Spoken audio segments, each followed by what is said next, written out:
بسم اللہ الرحمن الرحیم رب اشرح لی صدری ویسر لی امری واحلل عقدۃ من لسانی یفقہوا قولی رضیت باللہ ربا وبالاسلام دینا وبمحمد صلی اللہ علیہ وآلہ وسلم نبیا ورسولا احمدک اللہم یا مجیب کل سائل والصلاة والسلام علی من هو افضل الوسائل وعلى آلہ وصحابہ ذوی الفضائل اما بعد فاعوذ باللہ من الشیطان الرجیم بسم اللہ الرحمن الرحیم ان الذین یؤذون اللہ ورسولہ لعنہم اللہ فی الدنیا والآخرہ لعنہم اللہ فی الدنیا والآخرۃ وأعد لہم عذابا مہینا آمنت باللہ صدق اللہ العظیم ان اللہ وملائکتہ یصلون علی النبی یا ایہا الذین آمنوا صلوا علیہ وسلموا تسلیما الصلاۃ والسلام علیک یا سیدی یا رسول اللہ وعلی آلک وصحابک یا سیدی یا حبیب اللہ الصلاۃ والسلام علیک یا سیدی یا رحمۃ للعالمین وعلی آلک وصحابک یا سیدی یا خاتم النبیین مولاي صل وسلم دائما ابدا على حبيبك خير الخلق كلهم محمد ذكره روح لأنفسنا محمد شكره فرد على الأمم منزه عن شريك في محاسنه فجوهر الحسن فيه غير منقاسم رب صل وسلم دائما ابدا على حبيبك خير الخلق كلهم اللہ تبارک و تعالی کی حمد و ثنا حضور سرور کائنات زینت بزم کائنات حامی بے کسان سید سربراں خاتم النبیین قائد المرسلین حضرت محمد مصطفیٰ جناب احمد مجتبیٰ صلی اللہ علیہ وآلہ وسلم کی دربار گوہر میں ہدیہ درود و سلام کا نذرانہ عرض کرنے کے بعد اللہ وحدہ لا شریک کا احسان خداوندی ہے کہ جس نے ہمیں 12 روزہ محافل میلاد مصطفیٰ صلی اللہ علیہ وآلہ وسلم کی آج کی اس نشست میں شرکت کی سعادت عطا فرمائی ہے۔ میری دعا ہے بندہ ناچیز اور آپ سب کی حاضری کو رب کائنات شرف قبولیت عطا فرمائے۔ محتشم سامعین حضرات، بندہ ناچیز کے ذمہ تحفظ ناموس رسالت صلی اللہ علیہ وآلہ وسلم کا عنوان ذمہ لگایا گیا ہے۔ دعا کرتا ہوں اللہ تعالیٰ صحیح معنوں میں قرآن و احادیث کا متن پیش کرنے کی توفیق عطا فرمائے اور اللہ تعالیٰ غلطیات سے سیئات سے محفوظ فرمائے۔ محتشم سامعین حضرات، اللہ وحدہ لا شریک نے القرآن المجید والفرقان الحمید کے اندر درجنوں ایسی آیات ہیں جس کے اندر رسول اکرم صلی اللہ علیہ وآلہ وسلم کی عزت و ناموس پہ پہرا دینے کا انداز رب کائنات نے مومنوں کو عطا فرمایا ہے۔ کئی ایسی آیات ہیں جن میں انبیاء کرام علیہم السلام کے دشمنوں کے ساتھ جو سلوک کیا جاتا ہے ان کو بھی رب کائنات نے بیان فرمایا، اور بالخصوص محبوب علیہ السلام کی عزت و ناموس کی حفاظت کو بیان کرتے ہوئے رب کائنات نے ارشاد فرمایا ان الذین یؤذون اللہ ورسولہ، جو لوگ اللہ اور اس کے رسول علیہ السلام کو ایذا دیتے ہیں، تکلیف دیتے ہیں، لعنہم اللہ فی الدنیا والآخرہ، ان لوگوں پر دنیا میں اور آخرت میں اللہ کی لعنت ہے۔ آگے رب کائنات نے ارشاد فرمایا وَأَعَدَّ لَهُمْ عَذَابًا مُهِينًا، اگر وہ اس جہاں سے مر کے آگے بھی گئے تو رب کائنات نے ان کی خاطر ذلت بھرا عذاب تیار کر رکھا ہے، یعنی نہ ہی دنیا کے اندر ان کی کوئی ویلیو ہے اور نہ ہی آخرت میں۔ جو اللہ اور اس کے رسول علیہ السلام کو تکلیف دیتے ہیں، اب اللہ کی تکلیف کیا ہے، اللہ کی ایذا کیا ہے؟ دراصل جو رسول اللہ صلی اللہ علیہ وآلہ وسلم کی ذات اقدس کو تکلیف دیتے ہیں، ایذا دیتے ہیں، وہی دراصل اللہ کی ایذا ہے، اللہ کی تکلیف ہے۔ رب فرماتا ہے میں نے ان لوگوں کے اوپر دنیا میں اور آخرت میں لعنت فرمائی ہے، فی الدنیا والآخرہ وَأَعَدَّ لَهُمْ عَذَابًا مُهِينًا، اگر وہ مر کے بھی جائیں گے تو وہ لعنت ختم نہ ہوگی، مرنے کے بعد بھی رب کائنات ان لوگوں کو ذلت بھرے عذاب میں مبتلا بھی فرمائے گا اور لعنتوں کا طوق بھی پہنائے گا۔ یہ قرآن پاک کی آیت ہے اور اس کا مختصر معنی میں نے عرض کیا ہے۔ حدیث رسول علیہ السلام کی طرف اگر ہم جائیں تو کئی کتب احادیث میں یہ درس موجود ہے کہ رسول اکرم نور مجسم شفیع معظم صلی اللہ علیہ وآلہ وسلم کی عزت اور ناموس پہ مومن پہرا کس طرح دے، اور یہ جو ناموس رسالت صلی اللہ علیہ وآلہ وسلم والا فرض ہے یہ مومنین پر ہر لمحہ فرض ہے۔ جس طرح نماز دن میں 5 بار فرض ہے، حج زندگی میں 1 بار فرض ہے، زکوٰۃ سال کے بعد صاحب حیثیت پہ فرض ہے، مگر نبی علیہ السلام کی ناموس پہ پہرا دینا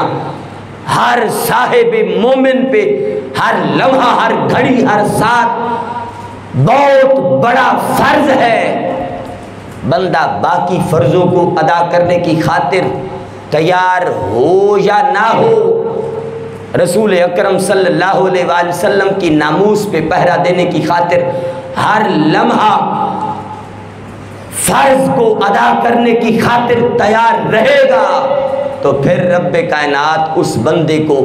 کامل ایمان بھی عطا فرمائے گا اور دنیا اور آخرت میں اس کو کامل شان بھی عطا فرما دے گا۔ رسول اللہ صلی اللہ علیہ وآلہ وسلم کی حدیث مبارکہ ہے، الاصابہ کے اندر یہ بات موجود ہے۔ رسول اکرم نور مجسم شفیع معظم صلی اللہ علیہ وآلہ وسلم کا دربار رسالت سجا ہوا تھا، اصحاب رسول علیہ السلام محبوب علیہ السلام کی دربار میں موجود تھے۔ اب ذرا غور سے سننا،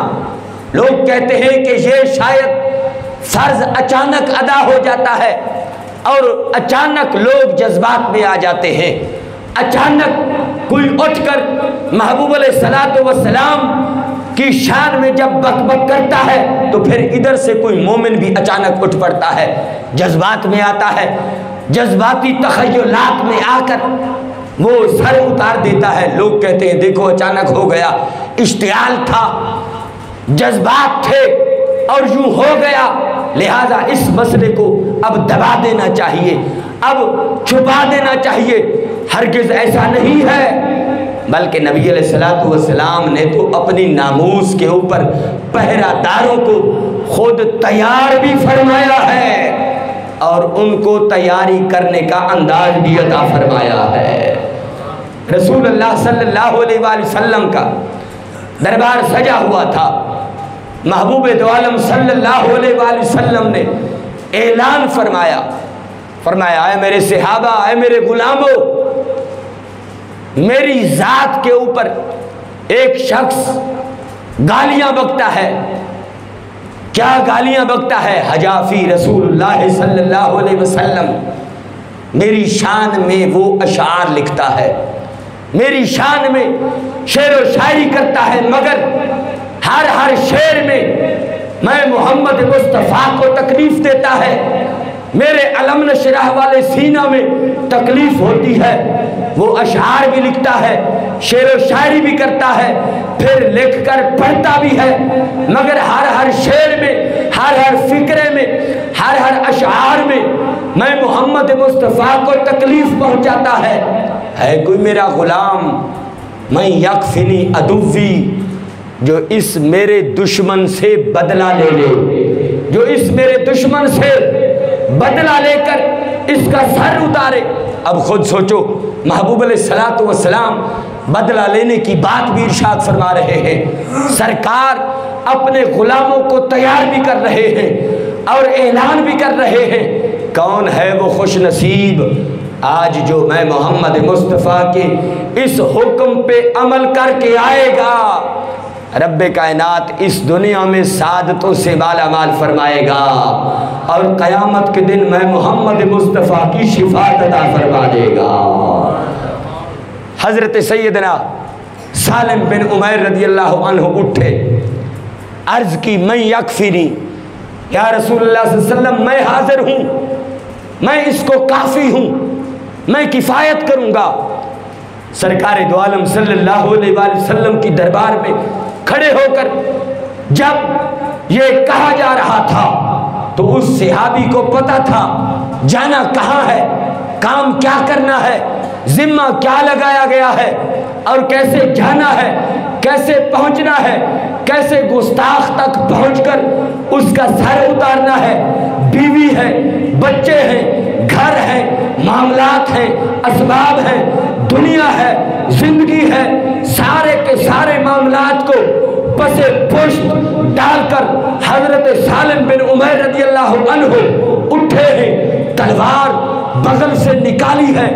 وہ محلہ مدینہ رسول اللہ صلی اللہ علیہ وسلم سے نکل کر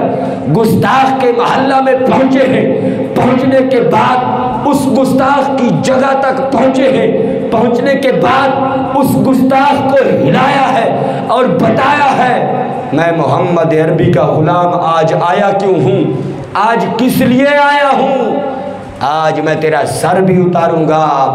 اور محمد مصطفیٰ صلی اللہ علیہ وآلہ وسلم کی عزت و ناموس کا قرض بھی اتاروں گا۔ حضرت سالم بن عمیر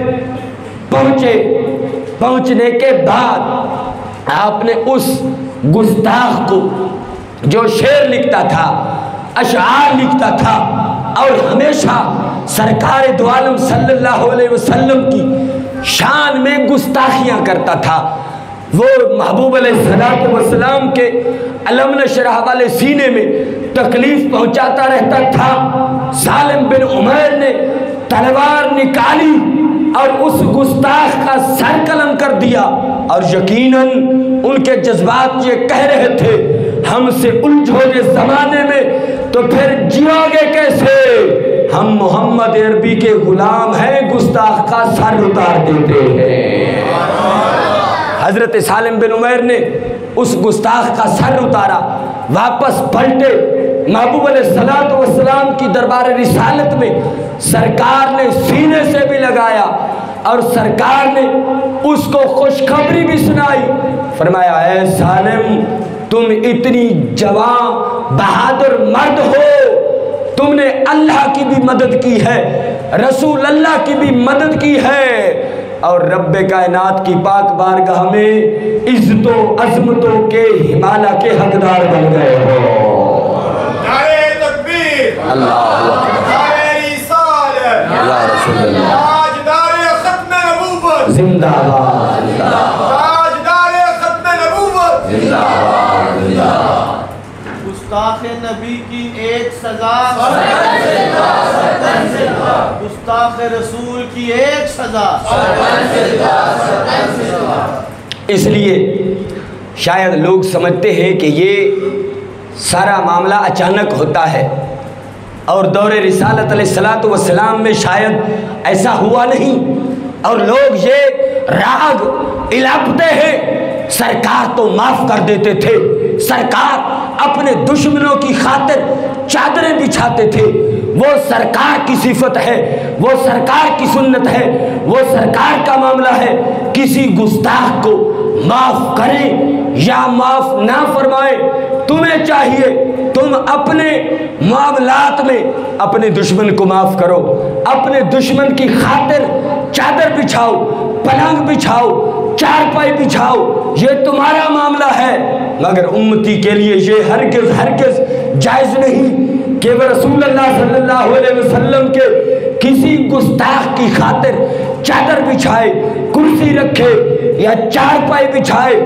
ایسا ہرگز جائز نہیں ہے امتی کے لیے۔ بس یہ حکم ہے گستاخ کو جہاں پہ دیکھے اسے پکڑے، اسے لٹائے، اسے مارے، سر اتار دے۔ رب کائنات اسی بات کو دنیا میں پسند بھی فرما رہا ہے، اور محمد مصطفیٰ بھی اسی بات کو پسند فرما رہے ہیں۔ اب دیکھ لو رسول اللہ صلی اللہ علیہ وآلہ وسلم کی اس طرح کی درجنوں حدیثیں ہیں۔ مصنف عبد الرزاق کے اندر حدیث رسول علیہ الصلوۃ والسلام موجود ہے۔ رسول اکرم نور مجسم شفیع معظم صلی اللہ علیہ وآلہ وسلم نے ایک دن اعلان فرمایا، ان امرأتن سب النبی صلی اللہ علیہ وسلم، فقال النبی صلی اللہ علیہ وسلم، فرمایا اے میرے صحابہ، ایک عورت ہے جو میں محمد مصطفیٰ صلی اللہ علیہ وآلہ وسلم کی شان میں بک بک کرتی ہے، گستاخیاں کرتی ہے اور مجھے تکلیف پہنچاتی ہے۔ کیا ہوا؟ نبی علیہ الصلوۃ والسلام کی دربار رسالت میں جب یہ اعلان ہوا، سرکار نے اعلان کیا، من یکفنی عدوی، ہے کوئی جو اس دشمن کا مقابلہ کرے اور اس کو جا کے اس کا سر اتار دے، اس کو مار دے، اسے ملیا میٹ کر دے۔ حضرت خالد بن ولید اٹھے، انہوں نے کہا یا رسول اللہ صلی اللہ علیہ وسلم، میں حاضر ہوں، میں جاؤں گا۔ آپ اٹھے، دربار رسالت سے اجازت مانگی، تلوار بغل سے نکالی، بھاگ کر گئے اس عورت کے گھر میں، اس عورت کو اٹھایا۔ حدیث مبارکہ کے الفاظ ہے، وہ چار پائی پہ لیٹی تھی یا بیٹھی تھی، آپ نے جا کر اسے اٹھایا، حرکت دی، حرکت دینے کے بعد آپ نے تلوار مار کے اس کا سر قلم کر دیا۔ واپس پلٹے تو محبوب علیہ الصلوۃ والسلام کی دربار رسالت میں پہنچے۔ سرکار نے فرمایا خالد بن ولید، کیا اس ملعونہ کا کام تمام کر کے آ گئے ہو؟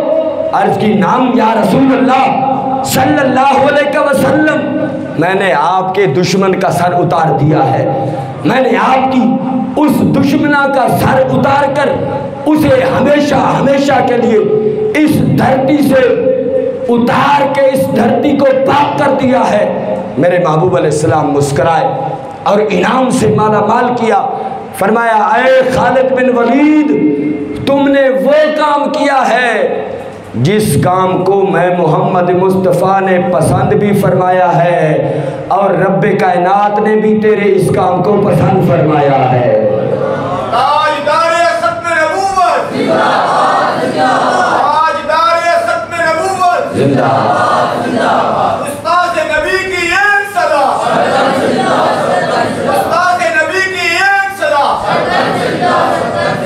اس واسطے آج لوگ کہتے ہیں کہ شاید جب کوئی بک بک کرتا ہے تو پھر کوئی اچانک اٹھ کے مومن مارتا ہے، اور یہ مومنوں کا مارنا ناجائز ہے۔ قانون ہاتھ میں لیتے ہیں، قانون سے رجوع کرنا چاہیے، اداروں سے رجوع کرنا چاہیے، تھانوں سے، عدالتوں سے۔ میں کہتا ہوں رب کعبہ کی عزت کی قسم ہے، دربار رسالت علیہ الصلوۃ والسلام سے بڑھ کر کون سی بڑی عدالت ہوگی جس عدالت سے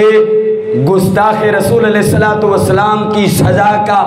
جب بھی فیصلہ ہوا ہے تو گستاخوں کی سزا کا صرف موت کا فیصلہ سنایا گیا ہے، صرف موت کا فیصلہ سرکار نے جب بھی سنایا ہے، گستاخ کے حق میں موت کا فیصلہ سنایا ہے۔ اگلی حدیث بھی اسی طرح ہے، نبی محتشم صلی اللہ علیہ وآلہ وسلم نے ایک دن خود اعلان کیا، فرمایا ہے کوئی جو میرے گستاخ کو مار کے واپس لوٹے؟ تو ایک صحابی اٹھے، عرض کی یا رسول اللہ صلی اللہ علیہ وسلم میں حاضر ہوں، میں جاؤں گا۔ سرکار علیہ الصلوۃ والسلام نے اس صحابی کو بھی یہی بتایا، فلاں علاقہ میں، فلاں جگہ پہ، فلاں بستی میں ایک گستاخ ہے جو میری گستاخی کرتا ہے۔ وہ صحابی پہنچے، پہنچنے کے بعد وہاں گستاخ کو مارا، مار کے دربار رسالت میں پہنچے تو سرکار نے سینے سے لگایا ہے اور نعمتوں سے مالا مال فرمایا ہے۔ اسی طرح حضرت عمر رضی اللہ عنہ جب نابینا تھے، سرکار جنگ بدر پہ گئے، آپ گھر میں موجود تھے، آپ نے منت مانی، نظر مانی کہ اگر سرکار دو عالم صلی اللہ علیہ وسلم خیریت سے، عافیت سے واپس لوٹیں گے تو میں سرکار دو عالم صلی اللہ علیہ وآلہ وسلم کے گستاخ کو مار کے اس منت کو پورا کروں گا۔ نبی علیہ الصلوۃ والسلام جب جنگ بدر سے واپس آئے، حضرت عمیر اپنے گھر میں موجود تھے، آپ نے سنا محبوب واپس آئے ہیں عافیت کے ساتھ، سلامتی کے ساتھ، جنگ کے اندر کوئی تکلیف نہیں پہنچی۔ حضرت عمیر رضی اللہ عنہ نے اپنے عشق اور محبت کو سامنے رکھتے ہوئے رات کے وقت اس ملعونہ گستاخہ کے گھر کا سفر شروع کیا۔ پہنچتے پہنچتے اس گھر کے اندر پہنچ گئے، نابینا بھی ہے، ہاتھ میں تلوار بھی ہے، علاقہ بھی دور ہے۔ جب پہنچے، ڈھونڈتے ڈھونڈتے اس دروازے تک پہنچے جس گھر میں وہ گستاخہ موجود تھی۔ حضرت عمر رضی اللہ عنہ نے جا کر اس گلی میں پہنچ کر اس گھر کو تلاش کیا، تلاش کرنے کے بعد پھر اس گھر میں گھس گئے۔ پہنچے جس وقت اندر تو راوی لکھتا ہے وہ عورت اپنے بچوں کو دودھ پلا رہی تھی اور دودھ پلاتے ہوئے لوریاں سنا رہی تھی۔ حضرت عمیر جو نابینا تھے پہنچ کر اس عورت کو ہاتھ لگایا، اسے حرکت دی، اسے ٹٹولا۔ جب وہ عورت جاگی، اس کے بچے کو اٹھا کے دوسری چارپائی پہ پھینکا اور اس عورت کے سینے پہ تلوار رکھی۔ تلوار رکھنے کے بعد آپ نے اپنے دونوں ہاتھ تلوار کے اوپر رکھ کے کمر سے تلوار نکال دی،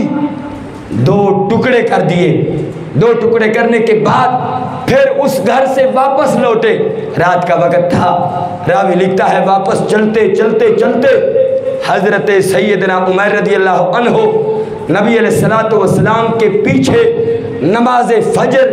مسجد نبوی شریف میں ادا کرنے کی خاطر پہنچ گئے۔ سرکار جماعت کروا رہے تھے۔ حضرت عمر رضی اللہ عنہ جس وقت صف میں پہنچے،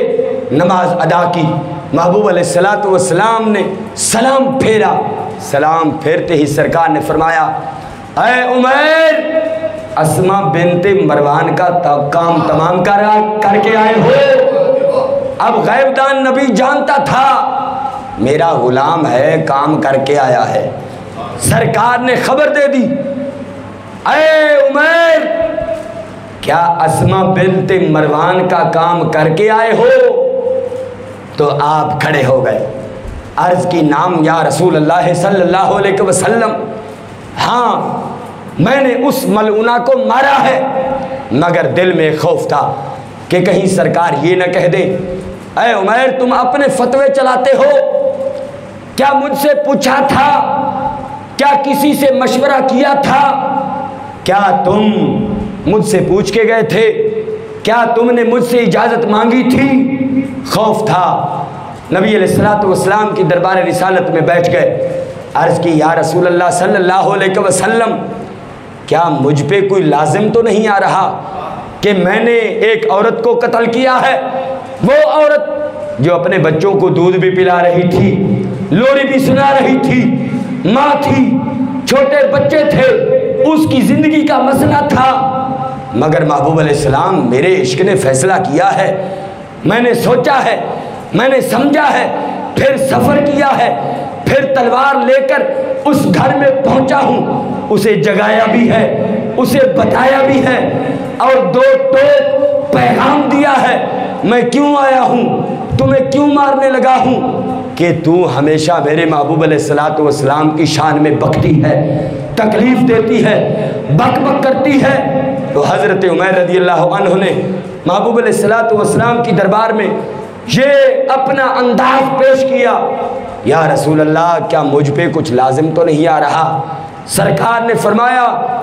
اے میرے عمیر تم نے تو وہ کام کیا ہے جو رب کائنات نے کبھی کبھی اپنے بندوں کو چن کے ذمہ لگایا ہوتا ہے۔ صحابہ حیران، کہتے یا رسول اللہ صلی اللہ علیہ وسلم یہ تو نابینا ہے۔ سرکار نے فرمایا اسے نابینا نہ کہو، اس کی تو وہ چمکدار آنکھیں ہیں کہ تلاش بھی کرتا ہے تو میں محمد مصطفیٰ کے دشمنوں کو تلاش کر لیتا ہے، اور دن کی روشنی میں نہیں، رات کے اندھیرے میں سفر کرنے کے بعد جو بندہ نابینا ہو، تلاش بھی گستاخ کرنا ہو، گھر بھی گستاخ کا تلاش کرنا ہو، سفر بھی کرے، جائے بھی اکیلا، سہارا بھی نہ لے، اس کو سرکار انعامات سے نواز کیسے رہے تھے اگرچہ ظاہری نابینا تھے؟ سرکار نے فرمایا اسے نابینا نہ کہو، اس کو تو رب کائنات نے چمکدار ایمان والی آنکھیں عطا فرمائی ہیں، جن آنکھوں سے دیکھتا ہے اور دشمن کو تلاش کرتا ہے، پھر اس کے اوپر سزا کا فتویٰ لگا کر عمل درآمد کرتا ہے۔ اے عمیر تمہیں مبارک ہو، جو کام تم نے کیا ہے تم نے اللہ کی بھی مدد کر دی ہے اور میں محمد الرسول اللہ کی بھی مدد فرما دی ہے۔ نعرہ تکبیر، نعرہ رسالت، یا رسول اللہ، تاجدار ختم نبوت، استاد نبی کی ایک صدا، استاد نبی کی ایک صدا۔ اب دیکھو حضرت عمیر رضی اللہ عنہ کا جمع جذبہ، اگر بندہ کہے میں کس طرح جا کے اس گستاخ کو ماروں، میں کس طرح جاؤں، میں کیسے جاؤں، میں تو پھنس جاؤں گا، میں تو مر جاؤں گا۔ اب دربار رسالت میں حضرت عمیر اپنا فیصلہ سنا رہے تھے اور محبوب علیہ الصلوۃ والسلام سے انعامات پا رہے تھے۔ رب کعبہ کی عزت کی قسم ہے، حضرت عمیر نابینا ہونے کی حالت میں اپنے جذبات کا جو اظہار فرما رہے تھے، میرے امام جلالی کے قلم نے یہ لکھا، ناموس نبی کی خاطر ہم ہر باطل سے ٹکرائیں گے، جو راہ میں ہماری آئے گا ہم اس کو مار گرائیں گے۔ کیا خطرہ ہے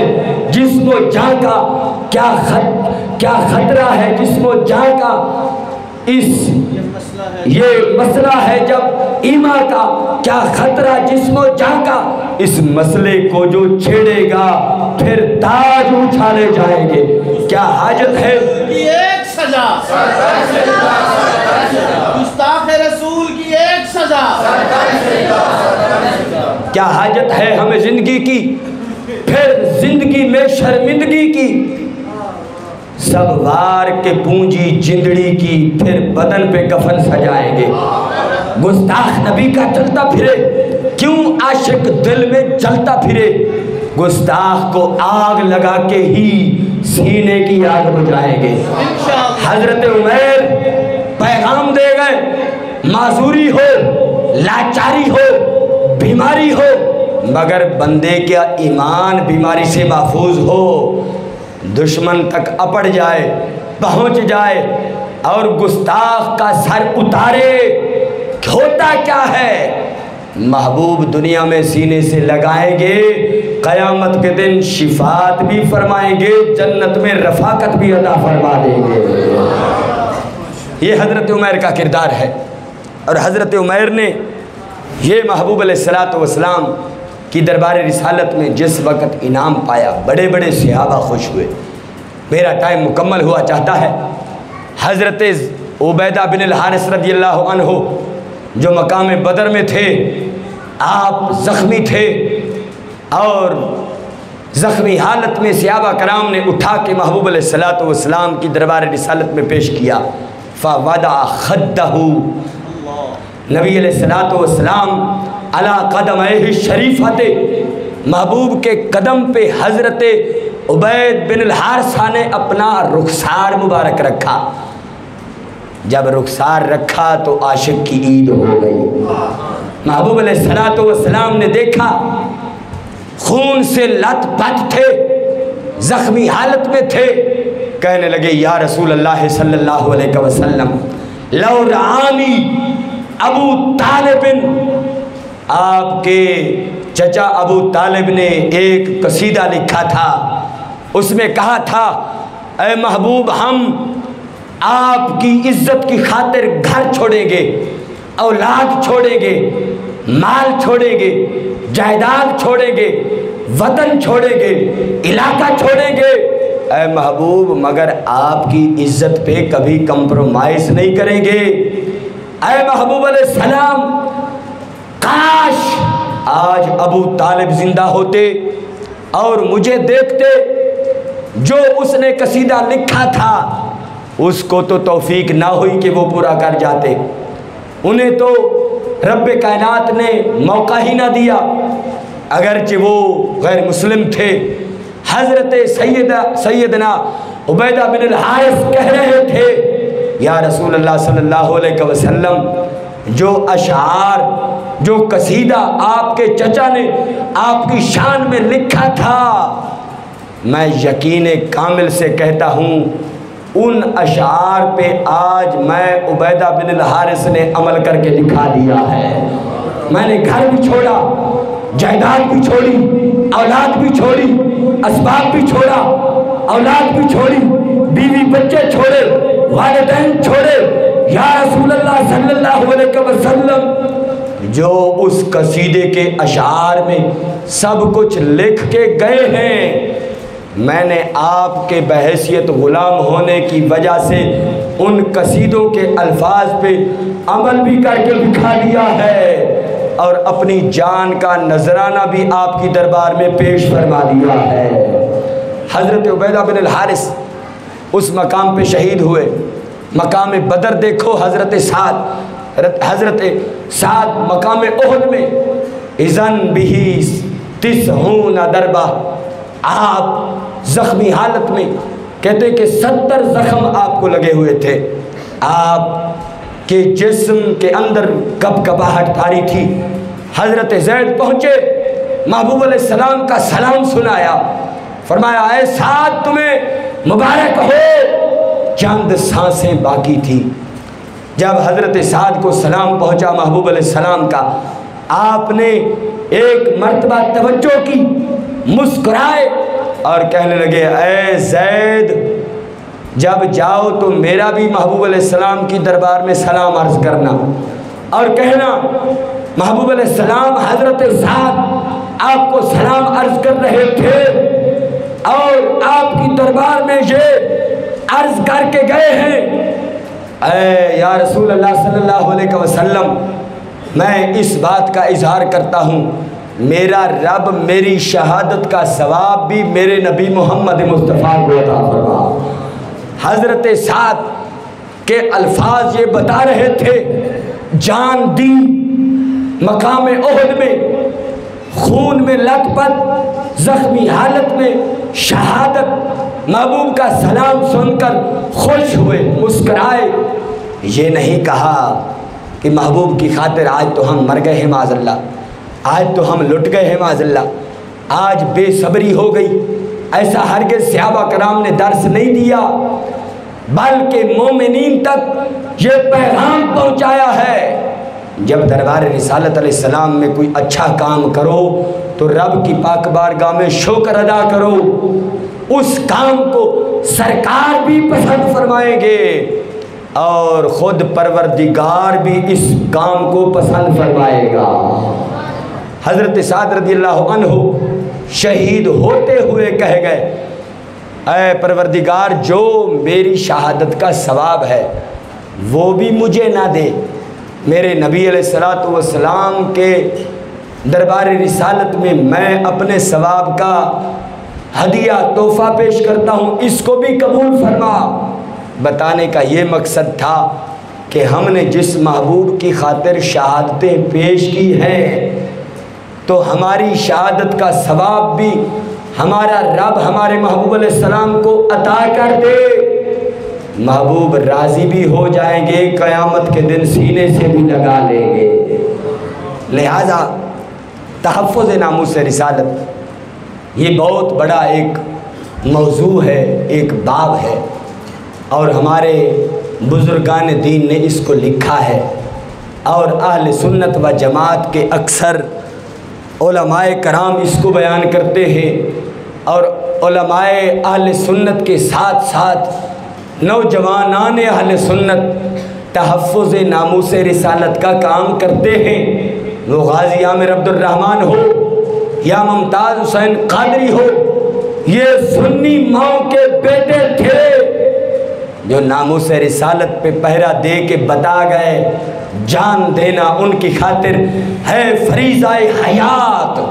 انہی کی خاطر جینا ہے اور انہی کی خاطر مر جانا بھی ہے. اللہ تعالیٰ میرے چند معروضات اپنی پاک بارگاہ میں قبول فرمائے. آمین. وما علیہ الا البلاغ المبین.